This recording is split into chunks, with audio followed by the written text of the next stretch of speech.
Dentro de uma cultura, pode haver coisas boas, como podem haver coisas ruins.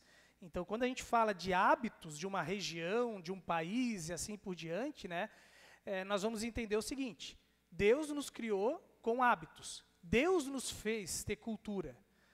Dentro de uma cultura, por exemplo, há expressões culturais que não são algo complicado. A música, por exemplo, é uma expressão cultural. Então, quando a gente fala de expressão cultural, é aquilo que muitas vezes nós gostamos, aquilo que não quer dizer que é uma idolatria, mas nós amamos dentro de uma região, a música muitas vezes expressa.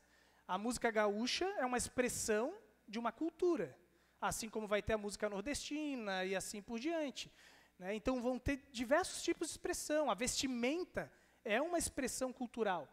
Só que a gente tem que lembrar que dentro do mundo onde o pecado entrou, dentro do mundo onde nós nos afastamos de Deus e escolhemos viver longe de Deus, nem todos os nossos hábitos, nem tudo o que a gente costuma fazer continua sendo bom.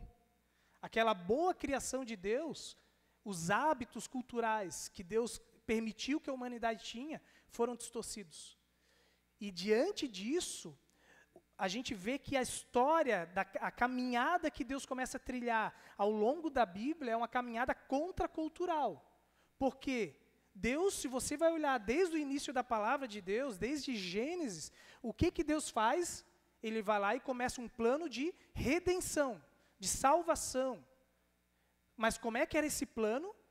Esse plano era escolher pessoas que pudessem ser diferente do padrão cultural que existia naquela época, em todas as épocas, até os dias de hoje, para que essas pessoas pudessem fazer uma contrapartida, para que elas pudessem mostrar um jeito diferente de viver, aquilo que Deus havia sonhado para o mundo. Então Deus escolhe Noé e a sua família, Deus escolhe Abraão, e Deus vai escolhendo ao longo dos tempos até chegar numa nação que é o povo de Israel. E essa nação vem também com esse propósito de ser um povo que é diferente dos outros povos. Ser uma bênção quer dizer que nós vamos fazer diferença. Nós vamos ser diferentes dos hábitos, vamos ter hábitos diferentes daquelas outras nações. Então é sobre isso que a gente está falando, ou seja, nós como povo de Deus, ainda que nós não somos do povo de Israel, mas quando a gente entra no Novo Testamento, o apóstolo Pedro, a gente começou na semana passada a olhar para essa carta, ele justamente começa a falar sobre essa realidade de que nós somos chamados, assim como o povo de Israel também foi, para ser um povo contra a cultura pecaminosa do nosso mundo, das nossas cidades, aonde nós estamos.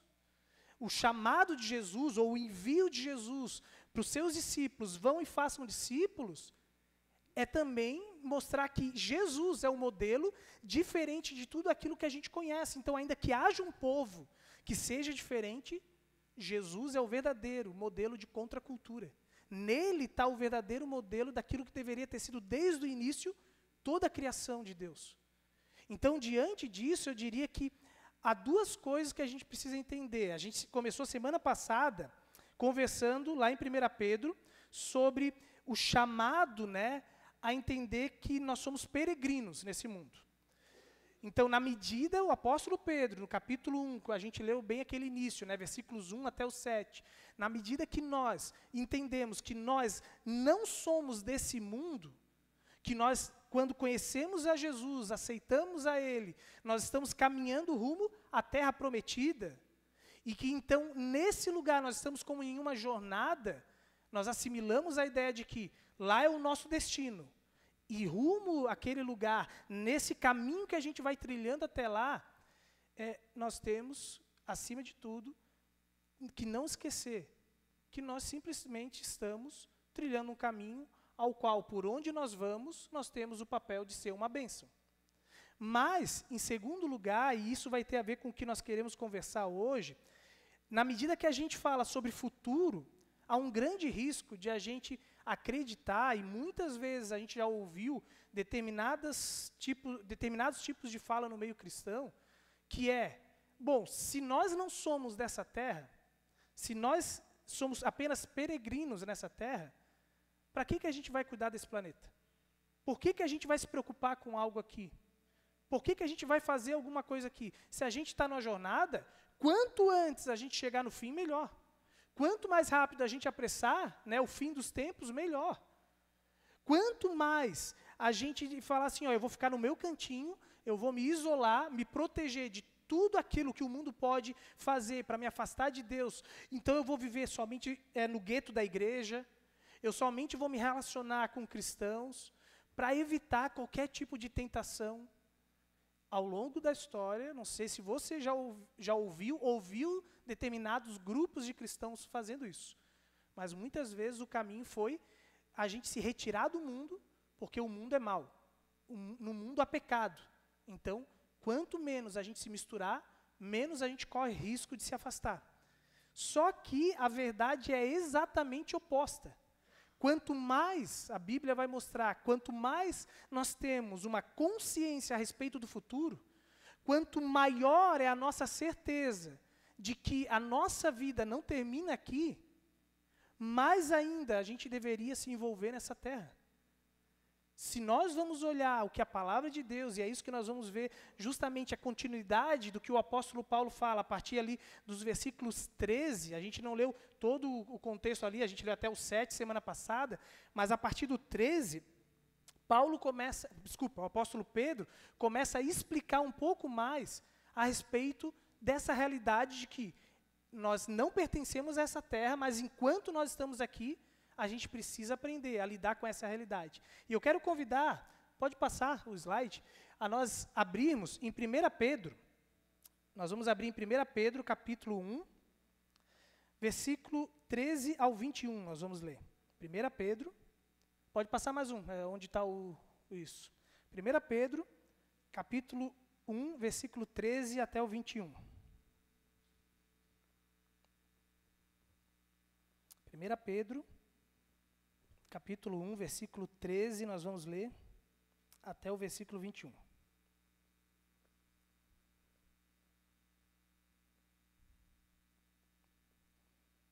Lá diz assim: por isso, preparando o seu entendimento, sejam sóbrios e esperem inteiramente na graça que lhes está sendo trazida na revelação de Jesus Cristo. Como filhos obedientes, não vivam conforme as paixões que vocês tinham anteriormente, quando ainda estavam na ignorância.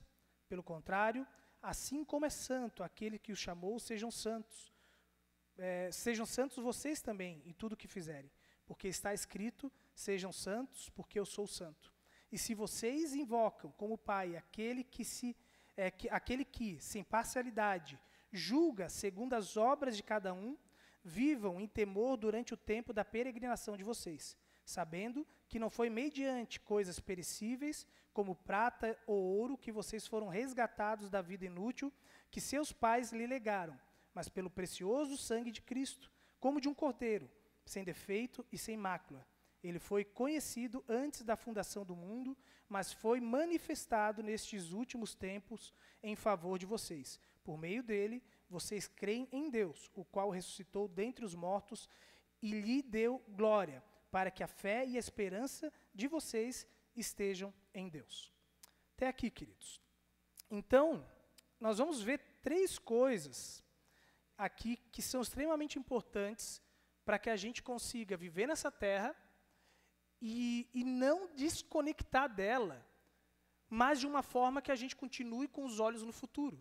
Com os olhos no sentido de que nós não vivemos aqui, mas isso não deveria fazer com que a gente não buscasse mudanças nesse mundo. Essa ideia de que eu não preciso cuidar da criação, por exemplo, né, cuidar do meio ambiente, porque Deus vai restaurar tudo, na verdade é uma ideia bem oposta.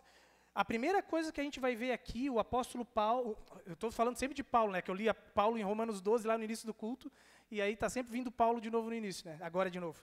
Mas aqui o apóstolo Pedro, ele vai falar no versículo 13 o seguinte: por isso, preparando o seu entendimento, sejam sóbrios e esperem inteiramente na graça que está sendo trazida na revelação de Jesus Cristo. Se eu pudesse dizer uma primeira coisa que Pedro está nos ensinando ou nos orientando é, se você quer viver nessa terra de uma forma que ela ainda faça sentido, mantenha o foco no reino de Deus. Mantenha o foco no reino de Deus. O que isso significa?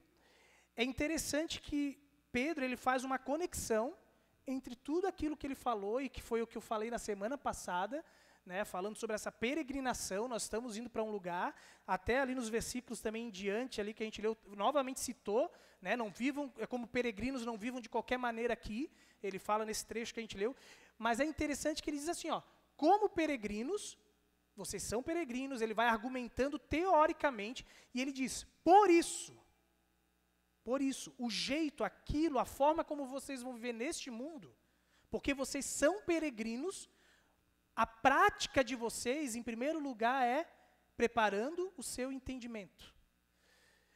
A tradução, uma das melhores traduções que poderia ser usada nesse contexto aqui, deveria ser, coloquem em ordem os seus pensamentos, mantenham o foco.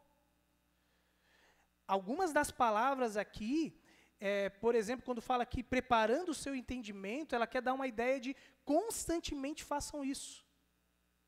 Então, o objetivo do apóstolo Pedro, para aqueles irmãos e para nós hoje, para que essa terra ainda tenha importância, começa no fato dele dizer, continuamente, constantemente, tragam à memória de vocês o reino de Deus. Tragam à memória de vocês, como ele diz, aquilo que Jesus fez por vocês naquela cruz. Ele diz, né, esperem inteiramente na graça que lhe está sendo trazida na revelação de Jesus Cristo. Qual é a graça que nos foi trazida através da morte e ressurreição de Jesus? É somente uma ressurreição no sentido da eternidade, um olhar somente na perspectiva de que no futuro, um dia, nós vamos ser salvos? Não, a salvação, a palavra salvação, se você for olhar no Novo Testamento, a maior parte do tempo, as expressões que são usadas para a salvação futura, ela também traz a conotação da salvação dos dias de hoje. Então, sempre que a palavra salvação, ou quase sempre que aparece a palavra salvação, ela quer dizer salvação para o futuro, mas também para hoje. É aquilo que Jesus vem dizer, que eu vim trazer vida plena para vocês, e essa vida plena não é somente na eternidade.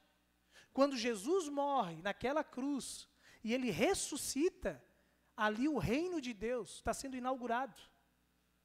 O reino de Deus não é um reino que está lá longe, em algum lugar que a gente não tem a mínima noção, onde a gente não tem a mínima ideia de onde que é o novo céu e a nova terra, mas Apocalipse vai falar que o reino de Deus é a nova Jerusalém que desce dos céus e se instaura nesse lugar. Então, quando Jesus ressuscita, e ele começa, antes até mesmo disso, de ressuscitar, ele já vem falando com os líderes religiosos, dizendo, o reino de Deus já está entre vocês. Quando Jesus vem, ele começa a dizer, já começa a acontecer a restauração dessa terra. O céu, que a gente tanto fala, não é um lugar onde a gente vai morar com os anjinhos, lá tocando harpa o dia inteiro, mas ao longo do Novo Testamento nós vamos ver constantemente os apóstolos falando sobre o dia da restauração, o dia da reconstrução de todas as coisas. O que isso significa? Na verdade, a segunda vinda de Jesus é para ele reinar nessa terra. É para ele vir aqui e fazer com que o nosso mundo volte a ser como era para ter sido desde o início. Quando nós cantamos que nós vamos morar no céu, não é que nós vamos ser retirados daqui e Deus vai pegar lá o planeta Marte, vai reconstruir, ou tem um planeta numa nova galáxia. Não, é aqui esse lugar. Desde o início foi essa terra que Deus sonhou para a gente e é nesse lugar que nós vamos habitar. Eu não sei se isso faz diferença para você, mas saber que esse é o lugar que Deus destinou e destina para nós morarmos pela eternidade, não do jeito como se encontra hoje, mas acima de tudo, do jeito que vai ser quando Ele voltar e restaurar, deveria nos fazer ter um novo significado de dizer, eu estou caminhando dentro desse lugar onde é a minha casa. Se esse é o lugar onde eu vou morar, eu vou cuidar da melhor maneira, porque esse já é o meu lar. Esse já é o lugar onde Deus já está restaurando e Ele me dá o privilégio de fazer isso. Então, quando Pedro vem e diz, preparando o seu entendimento, ou seja, constantemente reorganizem a mente de vocês, tragam à memória de vocês a graça de Deus, o privilégio que é o reino de Deus já está entre vocês, Pedro está querendo dizer, não se esqueçam em nenhum momento do reino de Deus que já está entre vocês. Já agora, mas não de maneira plena. O reino de Deus já está vindo, já está acontecendo, mas ele virá de maneira plena quando Jesus voltar. Não tirem isso da memória de vocês nem um dia, o tempo todo, em minuto em minuto, a cada segundo do seu dia, a cada dia da sua semana, a cada mês do seu ano. Mantenha na sua memória, nos seus pensamentos, de que Jesus está voltando sim, mas de que o reino já está entre vocês. A expressão que é usada aqui sobre sejam sóbrios, né, mas vivam de uma maneira que isso faça diferença, né, na graça que é trazida na revelação de Jesus e todo o contexto aqui de 1 Pedro, de alguma forma, eu até já falei isso semana passada, Pedro dá até a entender que ele está usando a expressão que foi usado no Antigo Testamento, da saída do povo de Israel do Egito rumo à terra prometida.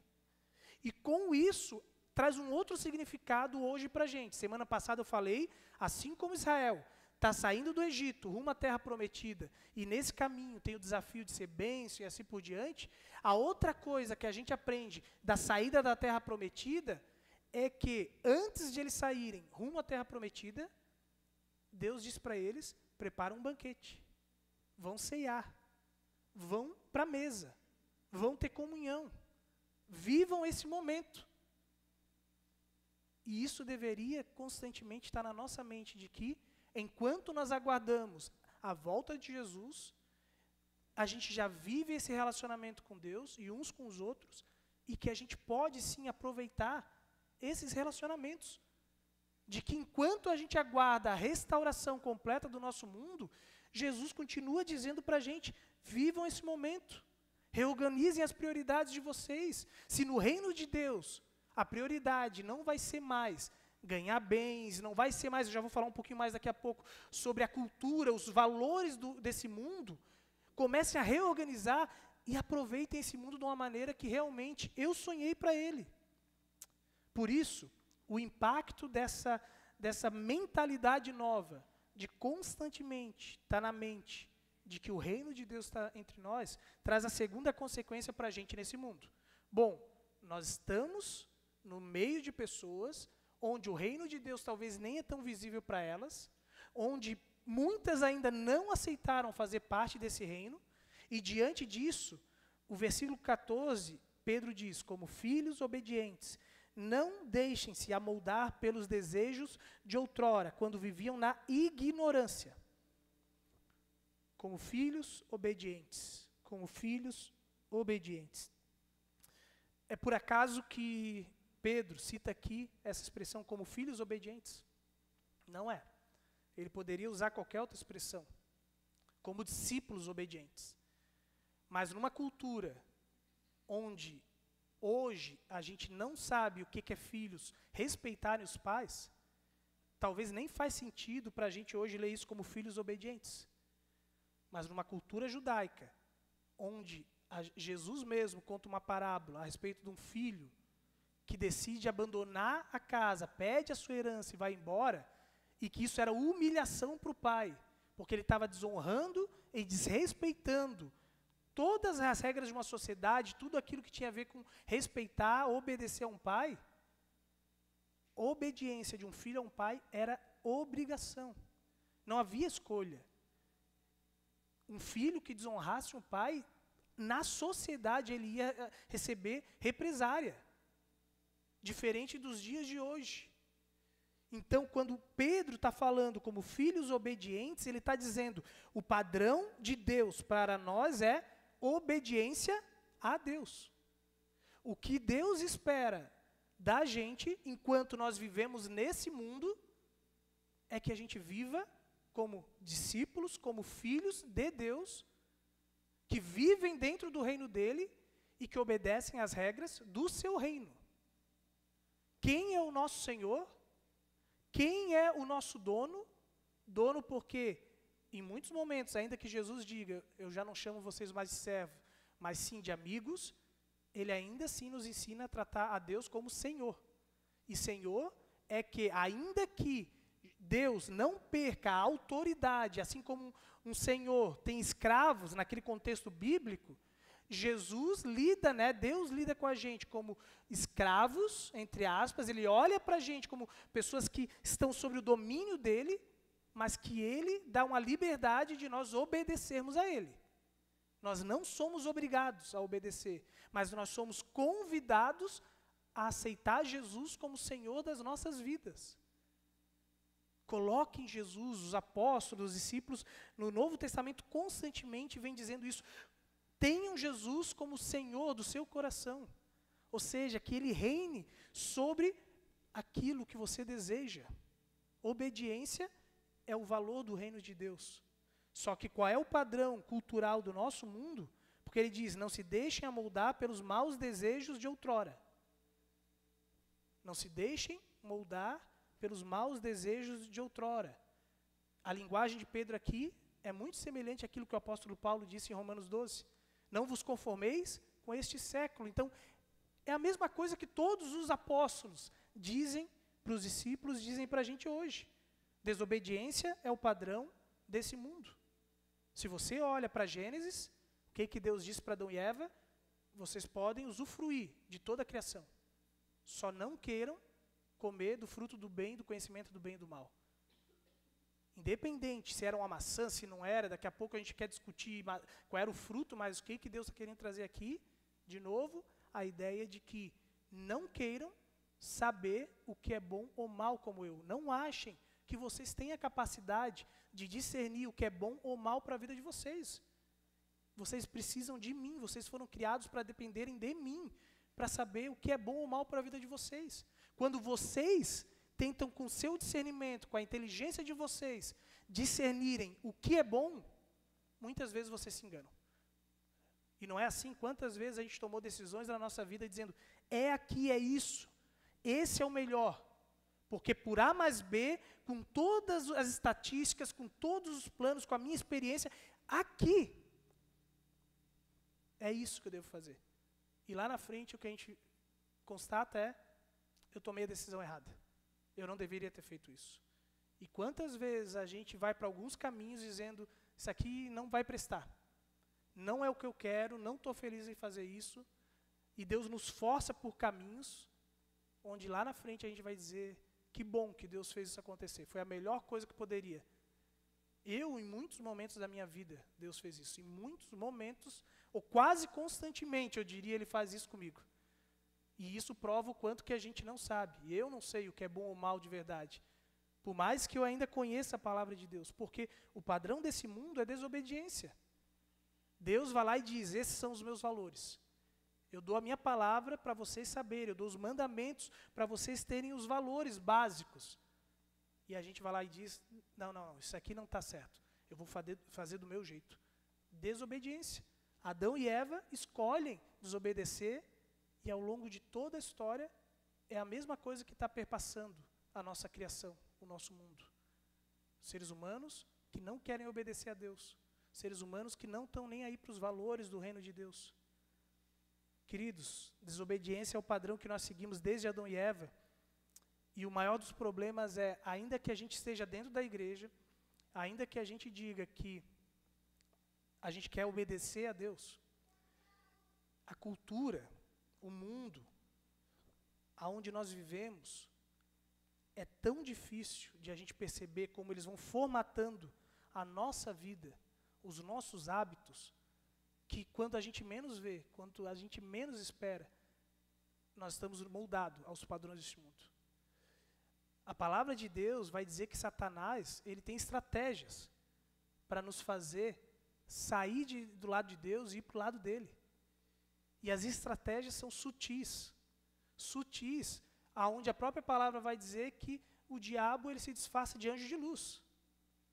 Então é tão sutil que a gente hoje muitas vezes assiste e tem acesso a tanta informação na internet, a tanta pregação, e que a gente não é criterioso na hora de ouvir aquilo lá, de assistir aquilo lá. Quantas vezes a gente dá mais valor, acredita muito mais naquilo que pregadores que estão na internet, de outras igrejas falam, e não dá valor para aquilo que pastores da nossa igreja dizem. Quantas vezes eu já tive que, como pastor, ser confrontado com pastores de outras igrejas que estão na internet e dizer, não, aquele lá é que está certo.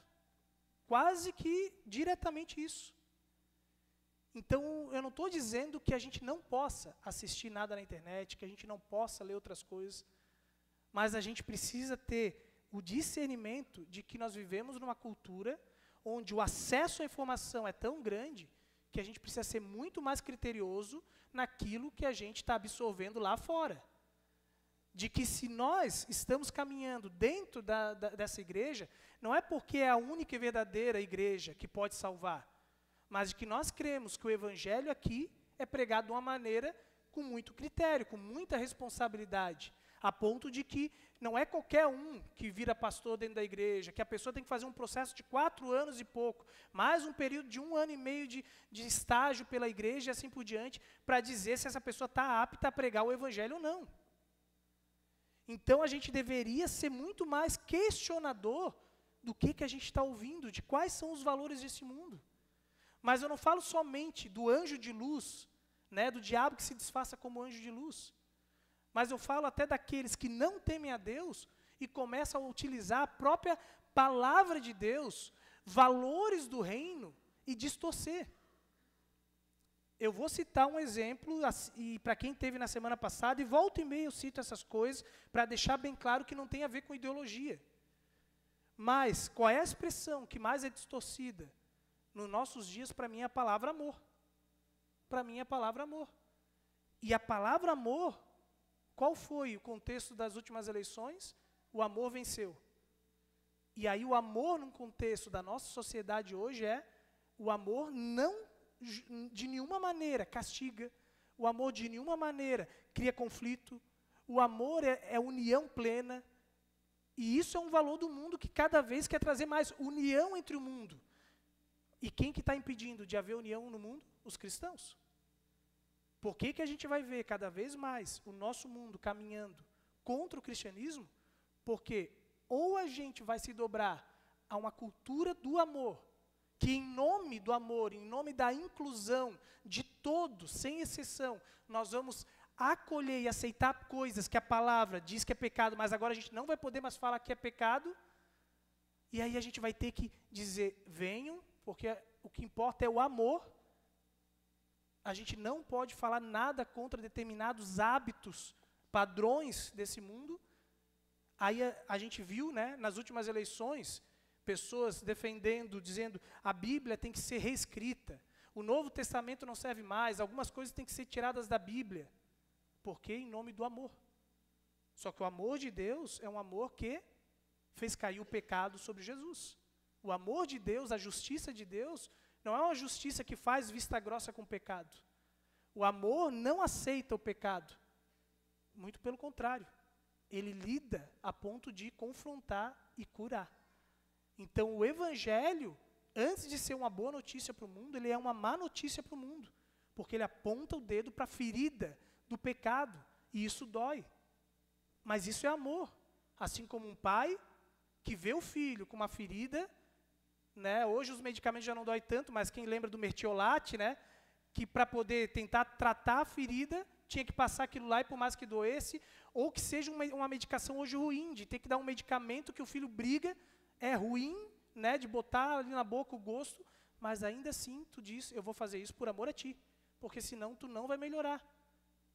Então, queridos, o padrão desse mundo é desobediência. Valores que vão sendo distorcidos gradativamente e que a gente talvez nem percebe mais que, bom, a Bíblia fala disso, então está certo. Não, não está certo. Cuidado, cuidado. A gente precisa conhecer as Escrituras com muita profundidade para não ser enganado. e daqui a pouco a gente vive numa desobediência achando que nós estamos obedecendo a Deus. Por último, a gente vai entender então, na medida que a nossa mente constantemente lembra que nós estamos vivendo o reino de Deus nesse mundo, de que nós temos que viver obedientes a Deus, aí o apóstolo Pedro, ele começa, eu não vou ler de novo todos os versículos adiante, né, mas o versículo 15 e 16, ele fala como filhos, façam a diferença, ou a gente poderia dizer, vivam uma vida consagrada. Ele diz o seguinte ali, 15 e 16, mas assim como é santo aquele que os chamou, sejam santos, vocês também em tudo que fizerem, pois está escrito, sejam santos, porque eu sou santo. O que significa ser santo? Volta e meia eu estou citando isso aqui, não tem nenhuma novidade, mas talvez você já tenha esquecido, santidade não é aquilo que geralmente o nosso mundo pensa, que vem de um contexto quase que católico, onde santo, a gente olha para aqueles personagens que viram estátuas e que parecem perfeitos, e que são idolatrados quase que num nível de perfeição, como se Paulo, o apóstolo Paulo, fosse melhor do que eu e você. Santo não tem a ver com perfeição, mas a palavra santo significa algo que é separado para uma utilidade específica. Então, se um vaso, naquela época de Jesus, né, fosse feito, de repente, para uso de guardar vinho, para botar água, seja lá o que for, guardar algum alimento, agora esse vaso, dentro do templo, ele ia ser utilizado meramente. Ele era consagrado para o uso exclusivo de Deus. Ele não poderia ser retirado para outra coisa. Então, quando Pedro nos lembra aqui, ele está dizendo agora, na medida que vocês aceitaram Jesus, na medida que vocês agora começam a viver dentro do reino de Deus nessa terra, na medida que vocês começam a viver obedientes, vivendo nessa terra, com um estilo de vida baseado nos valores de Deus, agora vocês vão se consagrar, se separar para viver uma vida que faz contraste a essa terra. Assim como Israel tinha o projeto de Deus de fazer diferença nesse mundo, de ser sal e luz, agora vocês sejam santos como o Pai de vocês é santo. A vocês como povo de Deus, igreja, sacerdotes, Pedro vai falar também, vocês agora comecem a viver um estilo de vida diferente. Comecem no dia a dia de vocês, serem cristãos, serem discípulos de Jesus, semelhantes a Jesus. Comecem a se relacionar uns com os outros, como talvez o valor mais principal da vida de vocês. Pessoas são mais importantes do que bens. O reino de Deus, a salvação de pessoas é mais importante do que eu ter condições de ter a melhor TV, o melhor carro, as melhores férias do ano. Pessoas que perderam as suas casas e perderam tudo são mais importantes até mesmo do que eu ter esse ano, de repente, umas férias boas. Porque o reino de Deus e a restauração desse mundo, o amor verdadeiro com as pessoas, com o próximo à minha volta, é mais importante. Porque na medida que eu recebo esse amor incondicional de Deus, e imerecido e generoso, nós vimos isso através do apóstolo Paulo, lá em 2 Coríntios capítulo 8, quando a gente falou sobre generosidade, essa generosidade de Jesus conosco nos faz ser generosos com as pessoas. E isso é um estilo de vida santo. Não é onde a gente só faz coisas dentro da igreja. Não é onde a gente só vive isolado no nosso clubinho de igreja. Mas é no dia a dia, na nossa jornada, na nossa peregrinação. É no ide que Jesus, né, ordena para os seus discípulos, vão, ou enquanto vocês estão indo, façam discípulos, enquanto vocês estão peregrinando, e a gente vê que a nossa sociedade, né, o nosso mundo, que virou aí globalizado, né, era uma palavra antiga, onde agora não tem mais limites, hoje uma pessoa está aqui, daqui a amanhã está morando em Porto Alegre, daqui a amanhã já está indo lá para Minas Gerais, daqui a pouco está nos Estados Unidos. Não tem mais fronteiras do nosso mundo. A gente está morando aqui falando com alguém lá da China. Não tem fronteiras. Então, enquanto vocês estão vivendo, enquanto vocês estão tendo comunhão, façam diferença. Vivam um estilo de vida consagrado. Vivam como filhos de Jesus, sejam parecidos com o mestre de vocês. contra a cultura.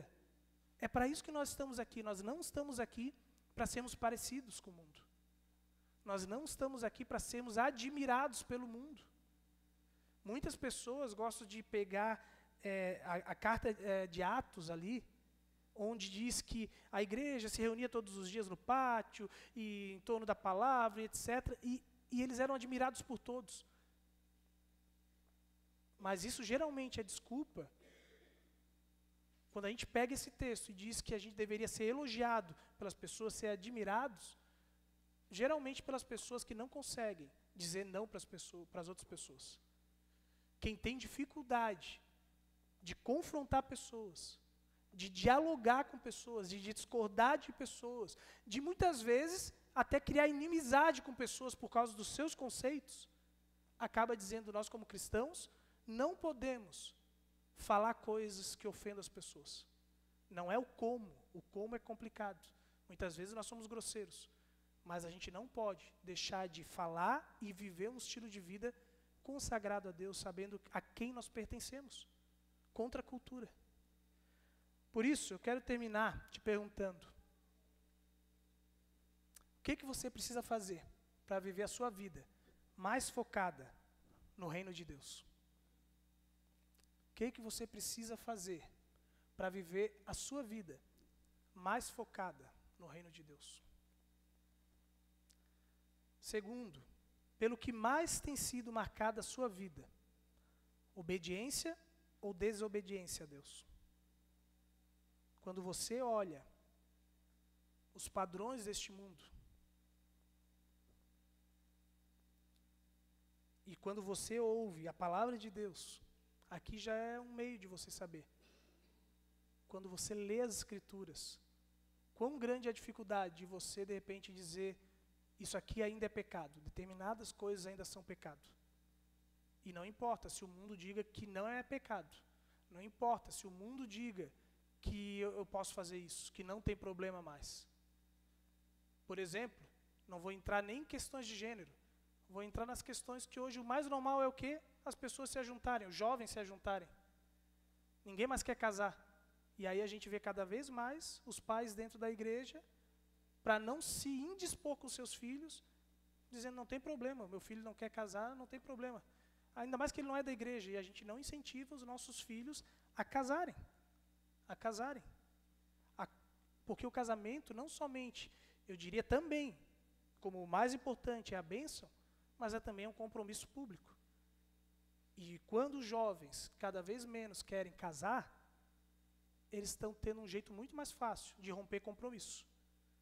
Porque é muito mais difícil depois tu investir. Não estou dizendo que precisa de festa também. Os pais muitas vezes dificultam para os filhos casar, né? Porque tem que ter a maior festança. O casamento poderia ser aqui no culto, uma bênção, mas os pais com as tradições querem fazer a maior festança e muitas vezes fazem com que o casamento nunca aconteça, esperando ter condições financeiras de fazer uma festa para meio mundo. E aí, enquanto não tem condições, não tem casamento, não tem bênção, não tem compromisso. Mas mesmo que fosse aqui, e alguém tirasse fotos e tudo mais, tu vai pensar 10 vezes antes de se separar, porque tu vai pensar: todo mundo sabe que a gente agora está morando junto, casados, né? Não morando junto no sentido, como eu estava falando, errado, mas todo mundo sabe que a gente casou, que nós temos uma casa, que nós estamos juntando dinheiro para um monte de coisa, comprando um monte de coisa. Todo mundo vai perguntar se eu chegar na igreja e não tiver a pessoa. Então é muito mais fácil, né, ir vivendo desse jeito. É só um dos exemplos de valores que está entrando cada vez mais dentro da igreja e que a gente não vê mais problema. Então, pelo que tem sido marcada a tua vida? Obediência aos valores de Deus ou aos valores do mundo? E por último, você tem vivido a sua vida de maneira consagrada para transformar a este mundo? Consagrada a transformar este mundo? Você tem vivido consciente, constantemente, intencionalmente, escolhendo dizer: a minha vida pertence ao reino de Deus, eu pertenço a Deus, Ele é o meu Senhor. Todos os dias eu levanto dizendo: eis-me aqui, Deus, quero te obedecer e eu quero fazer diferença nesse mundo, eu quero ser sal e luz desse mundo. Você todo dia diz, Senhor, eis-me aqui, ainda que eu tenha que morrer, ainda que eu tenha que ser perseguido, ainda que eu tenha que ser preso, porque de repente vão dizer que eu sou da cultura do ódio, porque é isso que está sendo feito. E você pode achar que é só ideologia política, não é só ideologia política o que está acontecendo. O que está acontecendo é, gradativamente, no nosso mundo se você demonstra qualquer palavra, não estou falando o jeito de falar, de discordância contra hábitos de alguém, você é taxado. Taxado de alguém que odeia pessoas. Na célula eu quero falar um pouquinho mais sobre isso, até sobre alguns exemplos, né? Então, quem quiser saber do que eu vou falar, na célula que eu vou estar, que eu vou compartilhar, né? Vai ser do pessoal mais velho dessa vez, de um exemplo que aconteceu comigo, né? Mas eu não posso falar aqui porque está sendo gravado, então vai que, né? Hoje em dia as coisas vão longe, né? Então tá, queridos, eu quero pedir que você tenha um tempo de silêncio, que você possa permitir que o Espírito Santo continue tocando a tua vida, que ele traga inquietação para você em relação a essas perguntas que eu fiz ou a algo que eu falei. E espero que você, se você ficou inquieto, que não seja ofensa achando que é o Laurindo que está falando algo, mas que você esteja aberto a ouvir o Espírito Santo te chamando a viver um estilo de vida contracultural, contra a cultura pecaminosa do nosso mundo. Tenha um tempinho em silêncio para que Deus continue falando com você.